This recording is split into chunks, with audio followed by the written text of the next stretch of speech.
My parents used to know someone named Lewis, and he was living in Georgia at the time of this story. I think this took place sometime in 2016 or 2017, and Lewis had been living in Georgia for a few years. He moved to Georgia in 2015 from Canada due to finding better job opportunities, and plus, he had a green card because he was going to visit his wife, or at least his ex wife, down there. But of course, he also met someone there, so he wanted to live with them. Lewis moved down there sometime in the fall of 2016 or 17. When he got there, he always loved the idea of hunting, fishing, and camping, which he had been doing that for many years. One of these experiences that he had was pretty unsettling. When the first thing Lewis did when he got to Georgia was he got settled in with his wife, and of course, he visited his ex-wife because he was going to see his kids with his ex-wife. Now, his two kids were about 5 and 7, while the one he's having with his wife was only maybe a few months old. So since Lewis decided to go hunting by himself, he would pay his ex-wife and his children a visit before leaving for a hunting trip. After that, Lewis went on his hunting trip and he ended up looking for a very good deer tower. It was one of those hunting towers to shoot deer and other wildlife, so Lewis headed over to the hunting tower. When he got there, he ended up going up and up the steps to view to see if he could find anyone or anything. He saw at least a couple of other wildlife animals like raccoons and etc. Of course, there were a couple times where he came across a few bears, but this time something was really weird. He didn't honestly know what it was, but he saw something in the distance that kind of made him feel a little unsettled. He honestly didn't know what it was, but something was telling him that something didn't felt right. He ended up seeing what seemed to be like a burnt down area of trees. Confused as to what happened, he might have thought there might have been a forest fire maybe days or weeks ago. He got down from the hunting tower to go and investigate. When he got there, he ended up looking around but didn't see anyone. He called out if anyone was there, but to no avail. By now, it was around the afternoon, so it was going to get dark in a number of hours, so Lewis had some daylight left. He was looking around and he ended up seeing what seems to be a trail. It seemed to be a trail of clothes. They were torn in that, so he obviously knew that something had happened. When Lewis followed the trail, he ended up seeing that it looked like to be a campsite. There were clothes, belongings, and everything was trashed. He ended up looking around and even inside the tent, but he couldn't find anybody. Lewis honestly had a feeling that something terrible must have happened, as he didn't see anyone even though he called out a few times. He ended up looking over to see that it looked like someone or something must have trashed. Lewis had a feeling that it might have been maybe a bear, mountain lion, or maybe some random crazy people came to trash the camp. Then all of a sudden he heard what seemed to be voices. They were that of men, and they were speaking in some sort of language that Lewis had no idea what they were saying. That was Lewis's cue to get out of there, so he ended up booking it out of the campsite and ran through the path as fast as he could. As soon as he found his car, he jumped in and drove all the way back to where he was staying in Georgia. He was honestly terrified and had no idea what those men were doing in the woods. He didn't know if they were going to kidnap him, kill him, rob him, or do anything. But he had a feeling that those men were probably what that camp was for, or maybe they raided the camp from the last people or something. Lewis doesn't want to return to find out, but he wondered what would have happened to him if he stayed there a minute later.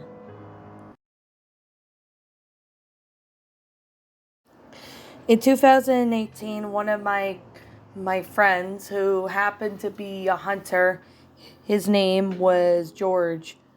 George was in his 50s when this happened, and since then, he had decided to take at least a year off from hunting after this experience. He has been doing hunting and fishing and camping for many years now, and he knows a lot about the outdoors, what to do and what not to do in hunting, and etc. However, he was taking his son, who was 28 at the time, and he was taking his son to go hunting.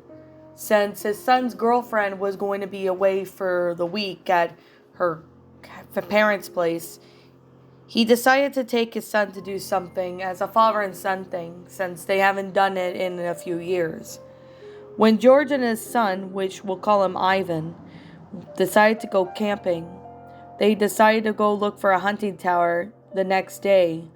They found a really nice hunting tower where it would be perfect to shoot any animal they see for hunting. They were looking around when they all of a sudden saw what seemed to be a deer. It looked like the deer was a buck, and they were pretty much the jackpot of the hunting. They were about to shoot deer when all of a sudden the deer looks up and then stands what seems to be on all fours.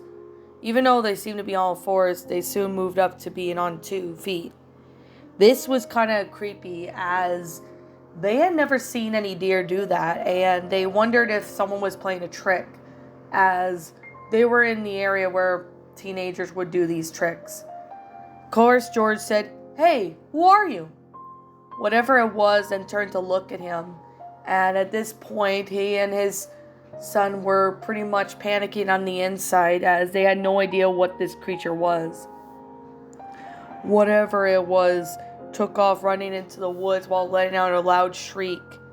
It was so disturbing that George and his son honestly were confused as hell. They had no idea what that creature was or why it impersonated a deer. Eventually, it came to the conclusion that it must have been a Wendigo or something. They had no idea why this deer was impersonated, but this Wendigo was known for killing a lot of farm animals, especially out in the countryside, especially in northern Ontario, and even other places in Canada as well. However, George and his son were in their tent, and they were having a conversation about it.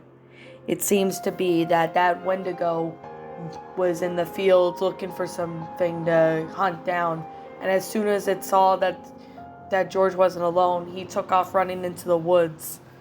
During their hunting trip, though, they had never seen that Wendigo again, and George had took a year off from hunting because of that experience. Since then, he's still been hunting, but he's never seen that Wendigo since, and he hopes to never see one like that ever again. This took place about maybe 6 years ago, and this happened to one of my neighbors who happened to be Zoe at the time. Zoe loved hunting and camping and fishing, as she's been doing it with her husband for years now. Her kids, 18 and 24, were no longer living in her house. Well, the 18-year-old is in college, and this took place around the fall of a few years ago.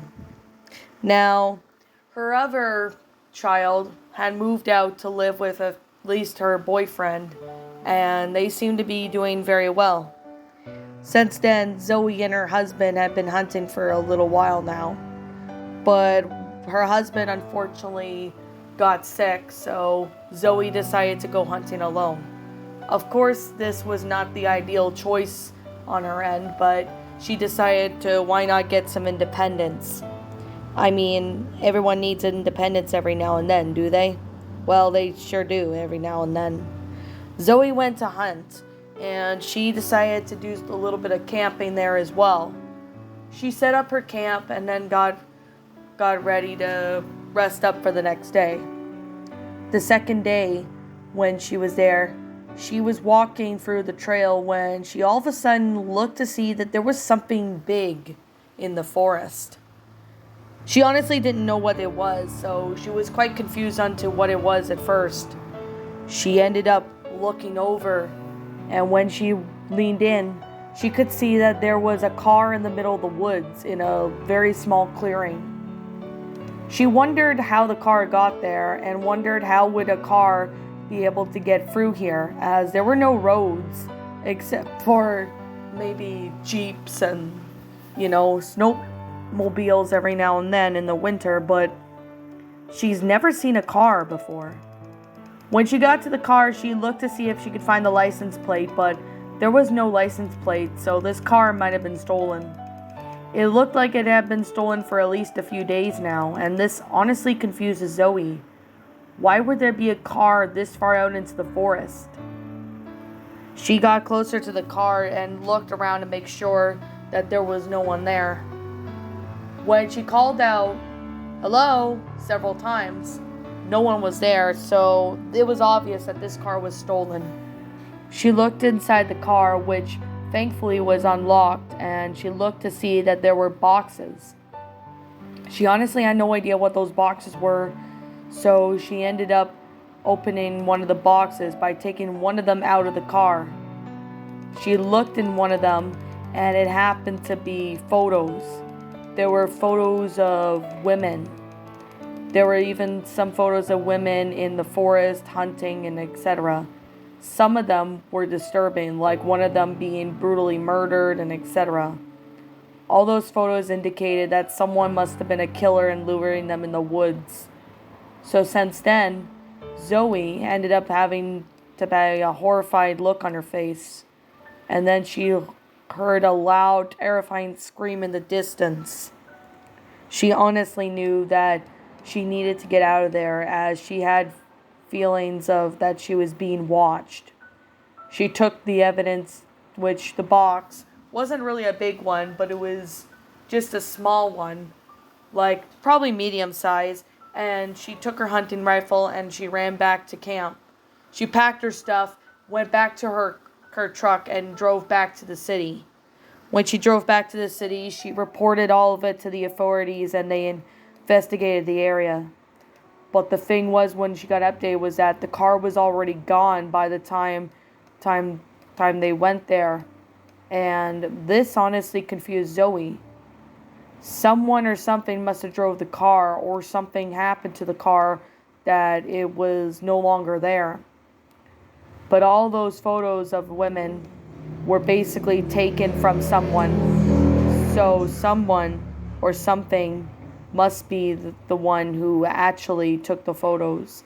They didn't find anyone in the forest, or anyone for that matter, that looked suspicious.